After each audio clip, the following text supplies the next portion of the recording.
As we look at the C-suites of the world's largest companies, even politicians, but across business and society, business schools play an extraordinarily important role in providing that talent, those individuals. And don't we want business schools to be educating leaders that we can entrust the future of business and society?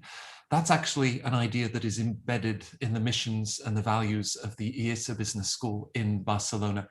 And I'm delighted to welcome Marc Badia. Marc is an Associate Dean at IESE, also the Director of the MBA program. Marc, thank you very much for joining us. Leadership and IESE seem to be synonymous, and just this idea that we work better in an atmosphere of respect and trust, and presumably at IESE we learn better with that same environment. I hope so, yes. Thank you, Matt, for having me.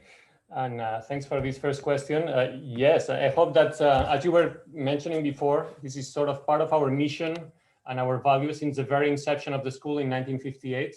And actually, if you go to the website and check the mission of the school, right, it says something like that: we develop leaders who have a deep, positive, and lasting impact on people, companies, and society as a whole. And then with three elements, right? It says professional excellence, integrity, and a spirit of service.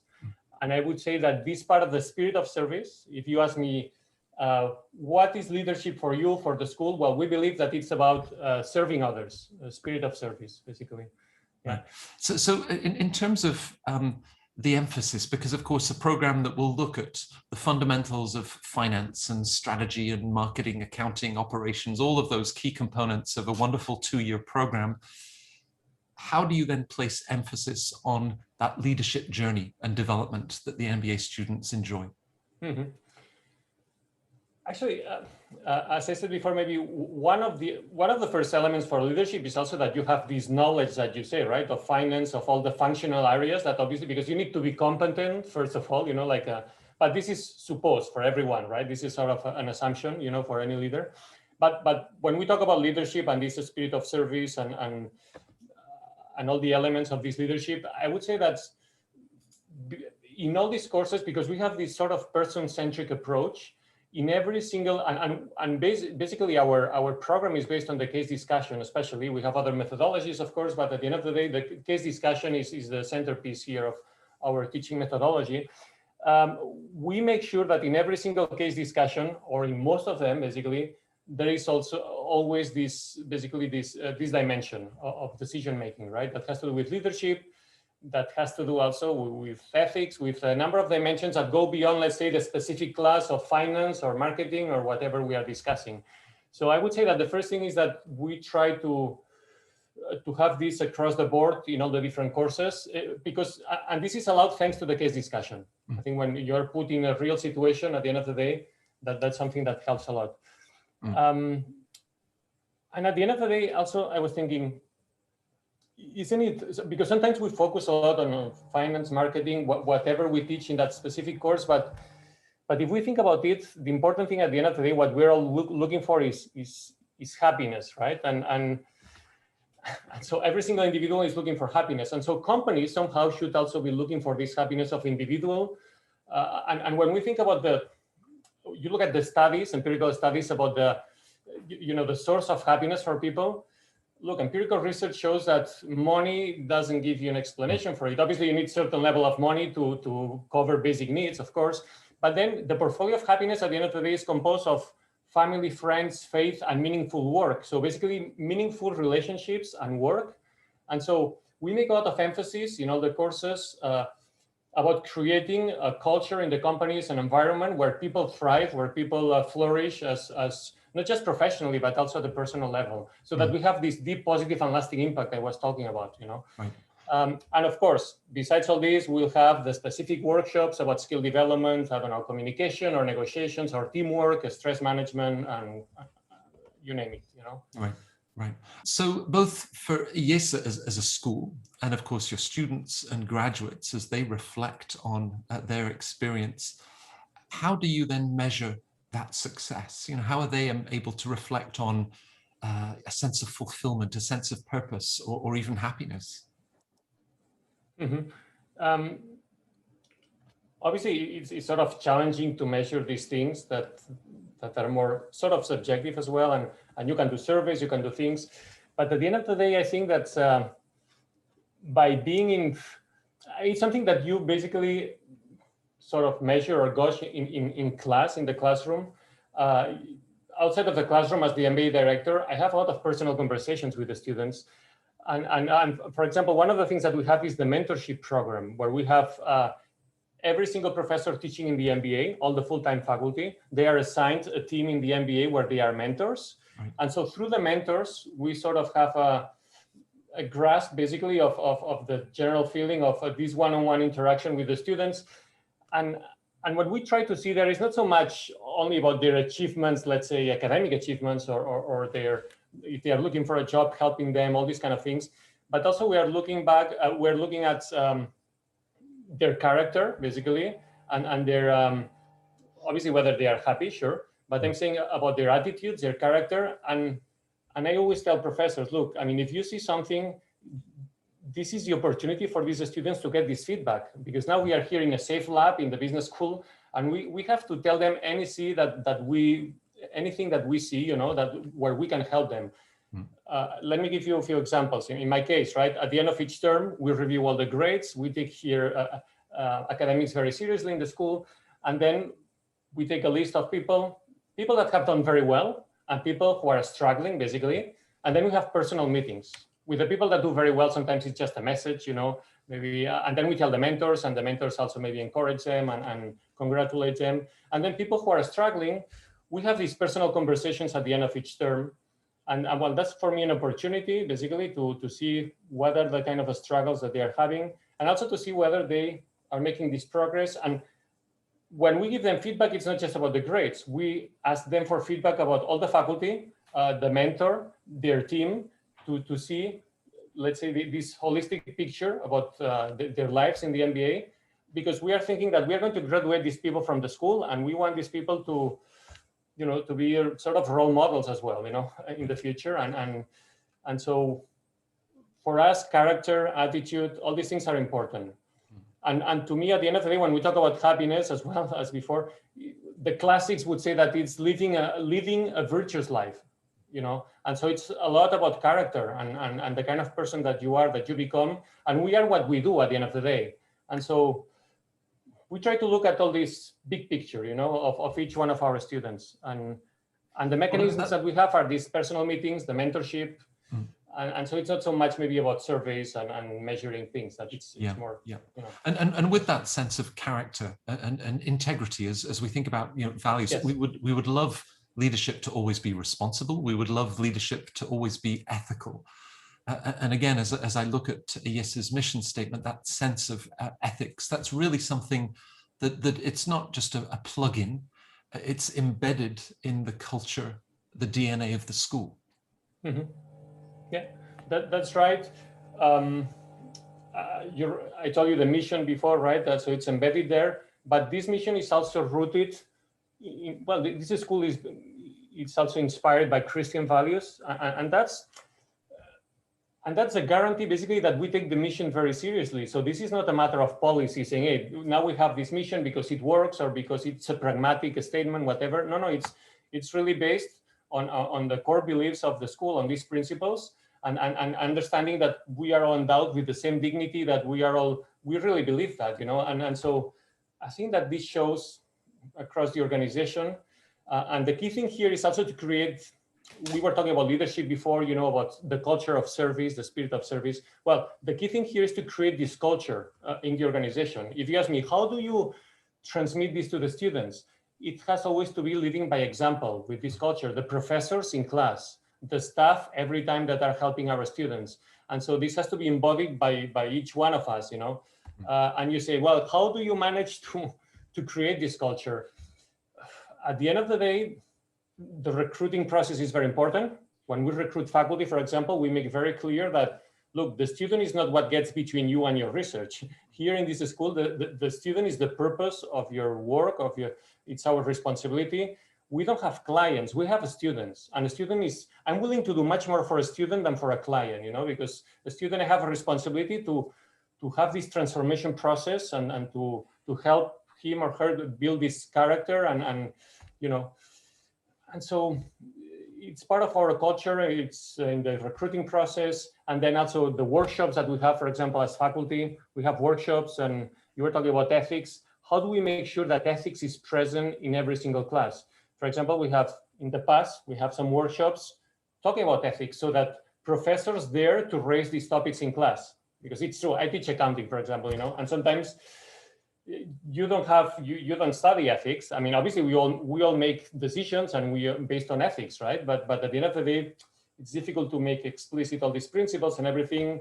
And so we encourage faculty to bring up these discussions in class, giving them the tools as well. And also the ethics department is always available to discuss with you if you want to introduce something in one of your cases, It's a challenge. It's always work in progress because, and it's living by example, I would say. I don't know. And based on that value system and inclusion and diversity and differing perspectives, I guess with such an international group of students in the MBA program, they're also exposed to the sort of cross-cultural aspects of leadership, communicating. They must be learning to lead others who may be very, very different from themselves. That's a great mirror for their own learning. That's right. And well, as you mentioned, Ida, we are a very international school. 85% of our students are international, 60 nationalities in a cohort of 350 people. And so, well, by nature, you're exposed already. Being in the program, you're exposed to all this multiculturality. And so you have no other option but to face it and to really, how do we do that? How do we make sure that that happens? First of all, I would say through the teams. The work team in the MBA here at IESE is crucial. They meet every single day to discuss all the cases of the day, to do the projects. And the teams have been designed basically to maximize this heterogeneity in terms of nationality, professional background, studies, gender, GMAT, you name it. So there are a number of things. We have an algorithm there. So one of our faculty basically programmed, we have this program that runs and designs all the sections and all the teams, But that's not enough. I mean, we could just put the teams together and now say, okay, just go ahead and and discuss the cases and you will learn. Well, besides that, I think that it's very important that we provide the tools as well. And so throughout the year, we have these workshops that we call team building activities, where our students reflect together with our faculty, basically, about things related to how to give feedback. Obviously, in the beginning, establishing a contract in the team, etc. How to give feedback, how to manage conflict, and all the different situations that can come up in a team. Some of the teams actually don't finish the year, I have to say, and most of the teams make it. But you have all sorts of experiences, and sometimes for us, it's painful because we have to deal with situations of conflict that escalate, and I have them on my table sometimes. But I think it's worth it, honestly, because for them, as I was telling you before, this is a safe lab where they can practice and even they can learn from all these mistakes that they do when they manage with these situations, with other people. So I think that's the key, putting them, not just putting them together, but giving them the tools to reflect and learn from these situations. And presumably also adapting. It's one thing to sort of conflict resolution face-to-face or sharing feedback face-to-face, but they've also had to learn to do that in the last 18 months on Zoom or on a virtual platform. Yes, that's right. I mean, in the past 18 months, these team meetings, they are in the schedule, in the regular schedule every day. But obviously in these last 18 months, they were in the schedule, they were planned, but they were online, all of them. And since they were online, we had to put them at a moment where they were at home, because here on campus, obviously, if they cannot meet in the same room, they cannot find places for each one of them individually to stay, like 700 people in the MBA, they cannot find a place, And so normally they were meeting at the end of the day, before the next day, right?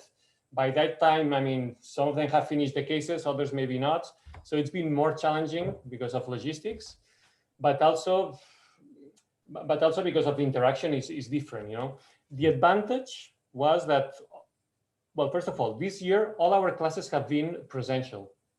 So they saw each other every day in class, even though the meetings, because of some of the restrictions that we had in the meeting rooms, they had to be online. but at least they met each other before, they knew each other, and they had daily contact, physical contact, you know. Right. And so that's been key, and that's been a great challenge this year. We're super happy about this. Yeah. And the students as well, of course, as you Yeah. can imagine. And I'm sure with a beautiful city like Barcelona, wanting to enjoy everything that has to offer. As you then reflect, because we've sort of talked about some of those sort of hard skills that you're developing early in the program and the competencies that then, you know, enable a leader to flourish. For you, are there sort of 3 or 4 key leadership skills that your MBA students really need to then be successful in their future ventures? Okay, so yeah, so just to be clear, you're talking about the skills, about competences, and maybe I'm setting aside now the idea of these general attitudes, because I said before, for us, leadership is about a spirit of service, but now I'm going to focus more on specific competences, if you want. And I would say maybe the first one is listening. I was tempted to say communications, okay? And we have a communications workshop and everything, but I would say that the first step here before communication is this listening part, you know, and that requires humility, which is also part of this leadership, I would say, being humble. But if you know how to listen, that allows you to be empathetic, something that has been very useful in these past 2 years, being empathetic with everyone, given the situation, right? And better predict others' needs. So if you really want to serve others and be a good leader, you need to predict what are the needs that they have. And if you're not listening, I mean, you'll never realize, you know, so we need to develop this being sensitive to other people's needs, you know. And so I think that that's a very important trait for a leader. So a leader doesn't have to be an expert in everything. What he or she has to do is listen, you know, to the experts, of course, and listen also to understand the needs of the people they have around, starting with customers, employees, etc. As you reflect on their journey, because of course they're with you for 21 months and a 2-year program format in Europe, as you sort of see them in the early stages, perhaps even a little bit anxious about so many smart classmates and the imposter syndrome that is very common at the beginning of the program, as you then witness them sort of 2 years later, is it tangible, is it identifiable, this leadership journey and the sort of self-confidence that they've then built? Well, totally, I think so. And because sometimes I ask them, because we always talk about this transformational process, and then when you ask them, they give you their own reflections about how they felt the first days, the first term, basically. And as you say, with all this mix of feelings, and also they don't know where they stand in the class, a lot of stress. Many of them are super concerned about getting a job, and this maybe a little bit of lack of self-confidence, which is normal, right? That you don't know where, you see so many brilliant people around you, and at the end of the day, you discover that, we all have our weaknesses, that we all have our struggles, that we are on the same boat. And by the second term, especially I would say in the second year, the third term is when you really observe that people are more settled, more calm, not so much pressure. In class, many of them who had problems speaking in class because they struggle because of cultural reasons, because English is not their mother language, etc., they feel much more comfortable. And especially in the second year, obviously, you see the big difference. And they all tell you that they feel, first, this empowerment to deal with situations, that they feel they have the tools, basically, to deal with any sort of situation. Then the reality is that obviously you do whatever you can, right? But at least that they have the self-confidence to face these situations, to speak in public, defend their points of view in front of other people,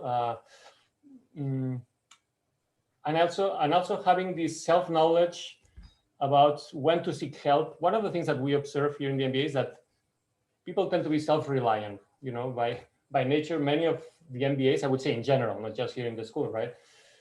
They are independent, they are a little bit self-made people, that want to show that. And sometimes we believe that asking for help is a sign of weakness or something like this. And maybe that's something of Western society, I don't know. And I think that by the second year, when they have suffered through all this stress and getting a job, and they have needed the help of so many people, we are all a little bit more humble about this, you know, and that's a big learning, I think. So I think that, yes, I see the progress. I don't know, externally. Yeah. You tell me, do you measure that? No, I do not measure that. I suppose this journey and so many different dimensions to it. You know, you're also describing the ability to be vulnerable, you know, to ask for help as a very tangible example. And any good leader, much as, you know, their own listening skills, they're also listening to themselves, I guess, and, you know, identifying characteristics. I need help. I need to, you know, look for advice and support. So they're really sort of holding up a mirror to their own personality and characteristics, perhaps. Yeah. And I think when you show your weaknesses, or some of them, I would say, you're more approachable, and therefore people will have more trust in you. So you generate trust, I would say, and that's also, trust is at the base of any organization, any society. You know, it's based on trust, and when you see that someone is sincere in this way, you know, that generates trust, I would say. At least that's my personal experience. I don't know. Also, it shows the humility that you know, you accept the help from other people. And so, well, to me, that's maybe that could be one of these other characteristics. You were asking me about 3 skills, you know, for this could be another one, you know. Actually, going back to your question, maybe I was talking about listening, and with all these consequences that we've talked about. Another one would be also adaptability. Basically, and we have seen this also in this past year, right? So the ability to confront the reality, the immediate reality, basically. I think it was last year that, I don't know if you have ever heard about the Stockdale paradox. No. Stockdale paradox. Anyway, I had not heard about it either, okay? Until last year when our dean actually used it in one of his speeches. And then I said, oh, what is that, you know? And he took this from a book, Good to Great. I think Jim Collins is the author, okay? And he was telling the story of Admiral Jim Stockdale, who at some point was the highest ranked US officer made prisoner in Vietnam. And so he was a prisoner for 8 years, and he was tortured repeatedly. So one of these amazing stories, you know, of survival, basically. And so Jim Collins got to interview this person, right? This admiral. And obviously the first question was, look, while I was reading your story, I was getting depressed. I mean, how did you make it? You know, how did you survive? And the answer was very simple. He said, look, I never lost faith in the end of the story, right? So I never doubted that at the end I would prevail and that I would get out of this situation. And not only that, that at the end this experience would be a life-defining experience, and that I would look back at it as something that I would never trade, you know, something important. Right. Okay, and so Jim Collins was thinking, okay, very interesting. And he was thinking for a few seconds, and then he asked, okay, and who didn't make it out, basically? And this admiral said, the optimists. So those people that were saying, you know, by Christmas we'll be out of here. And then Christmas came, nothing happened. And then they said, well, by Easter we will be out of here. And Easter came and nothing happened, right? And so basically at the end of the day, and these people at the end died with a broken heart, basically. And so basically the lesson that he took of all this is that that at the end of the day, what matters here is we must never confuse the faith that things will happen at the end, that at the end things will prevail, you know, our goals, everything, with the discipline basically to confront the brutal facts of every day. Right. And so in his case was not setting dates for release, but just thinking, hey, at the end of the day, I'm going to get out of here, but now what's today? What do I have to do? You know, confronting this reality. Right. And so when I talk about adaptability, I mean this, you know, the fact that, okay, forget about, this is the situation that we have, you know, we have COVID now, and this, we have to deal with it, and the classes have to be online. How to make the best of it, you know? Well, because as you know, last year, this was one of our challenges, right? And yeah. Well, of course, your colleagues in the admissions department can now expect in the coming year many applicants that think about the Scottsdale paradox and how they're focused on that longer term outcome. But you've given me a wonderful transition perhaps to my final question. Those applicants, Yeah, sure. Thinking about one of the world's top business schools like IESE, and very often, understandably, they think about the MBA in terms of those outcomes, maybe in a specific company or a particular role or position, a career path that they see emerging out of the investment that they're making. But what advice would you have for them to think more about the kind of person, the kind of leader that they want to develop into rather than a job title? Yeah. Yeah, this is a very good question, and one of the reasons is that it's a big challenge for our students, because in the first year, as we were mentioning before, right, in the first term, they are totally concerned about how they're going to do in the program, academics, and getting a job. So there isn't much time for long-term thinking sometimes. I mean, it's a paradox as well, but there isn't much time for that. And since the MBA is like a bubble, where all day long they are talking about these things, and when someone else gets a job, you get anxious about this because, well, I don't have a job yet, and there is this constant concern, about this short-term situation, if you want. People can miss this long-term vision, right? This is why we like having a long program, a 2-year program, where in the second year, people have more peace of mind to really think and reflect about this long-term vision. And so, for example, in our second year of the MBA, one of the most successful courses that we have is one that is called Personality, Self-Leadership, and Happiness, where they take this clinical test, very well-known test, that basically makes like a sort of, I've taken this test myself, right? And then it's followed up by an interview of the professor, personal interview, a couple of personal interviews. And basically, that's the best tool that we have for self-awareness, where people really, that makes a perfect picture of who you are, I mean, almost perfect, because for me, it was shocking, just to discover a number of things that more or less I was aware of, but at the moment someone else tells you this, they put you in front of a mirror, as you said before, and so I think that self-awareness is the first step, really, to set this long-term vision for your life, because you need to know the departure point, before you, and then you need the map, of course, and at the end you need to have the final goal of who you want to be 5, 10, 20 years down the road. What is and what will define you at the end of the day is your character, and the character is the result of acquiring habits, and these habits are the result of doing a lot of little actions every day that you have to start doing now. So there is a little bit of an exercise of designing yourself, let's say 10, 20 years down the road. What kind of person do I want to be? What kind of leader? What kind of, even at the personal level, obviously, this is not just on the professional dimension here, but also the personal level, what kind of person do I want to be? And it's, the interesting thing here is that the most important things in this life, those that we believe are the most important for our happiness, sometimes are the ones that people don't pay so much attention to. Why? Because they're difficult to measure. You will remember this book, How Will You Measure Your Life? That is very popular among MBAs, where it made the following reflection. It said, look, this was Clayton Christensen, right? Who passed away last year, I believe, professor from HBS. That's right. And he was making this reflection basically to the class of 2008 of Harvard Business School MBA. And obviously, just a few weeks into the program, Lehman Brothers, and then all their dreams and the projects just shattered down, and the level of morale was very low in the class. And so he felt this need to address the class. And he was making the following reflection. He said, look, in my class of the, he was a Rhodes Scholar, Rhodes Scholar.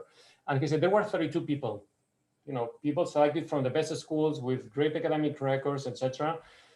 Well, 2 of them ended up in jail. One of them was Jeff Skilling from Enron, I believe. Many of them, half of them, or more than half, got divorced with broken families. And so the question is, how is it possible that a group of such brilliant people, you know, who were so successful professionally, because professionally they did well, you know, and yet they failed so miserably in such basic things as being a good person and staying out of jail, or being a good spouse or a father of a family. Because let's face it, when you get married, you are not planning to get divorced, you know, I mean, that's not your goal.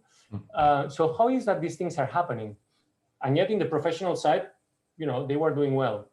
And he was saying, look, what happens is that in your profession, things get constantly measured. You get constant feedback. You close a deal, you make a call to a client, you close a deal, you do well, you get a promotion, your boss tells you that you're doing well or you're not doing so well, you know, you get a salary raise, the bonus. So there is this constant feedback on a daily basis. However, in other more important things in life, like personal relationship with your spouse or with your family, the education of your children, you don't realize about the results until it's too late, or until 20 years down the road, you realize that your children, you know, I mean, they didn't get anything of your education, you know? And so the question is, how do you measure that in between, you know? Because we all want to do well. We probably can set all these goals for the future, but at the end of the day, we need to make a plan. This is like a strategy in the company, and then it has to be. And since these are things that are not measured by others on a daily basis, you have to measure your effort, the effort that you're putting into all these things. What do I do for the education of my children every day, or for my family? Well, these are the kind of reflections that I think that in the second year of the MBA, people should find time to make, honestly. And we have this course that helps to do that, and some other courses, but at the end of the day, it's very personal as well. So it's a challenge for sure for all of us. With the personal joy that I draw from Center Court, meeting people like you, I never quite know the journey that an interview or a discussion will take. I'm sure it's part of the joy of this talent that you bring together for 2 years, and the discussions and what they all bring. Thank you, because I think you've just taken us on a journey, not just of sort of leadership, but of self-reflection. And you know, instilling those sense of values, which I think is where we started this discussion, and the missions and values of IESE Business School right at the start. So, Marc, thank you for sharing all of those ideas. Very thought-provoking, and I hope that I know that our viewers, as they think about their next steps, what they're looking to achieve, that sense of purpose, if they really think deeply about some of the things that you've shared with us, I think that will be of enormous value. So thank you so much for joining us at Center Court and sharing those perspectives. Thank you, Matt. Thank you. Thank you for inspiring questions and for having me. Thanks.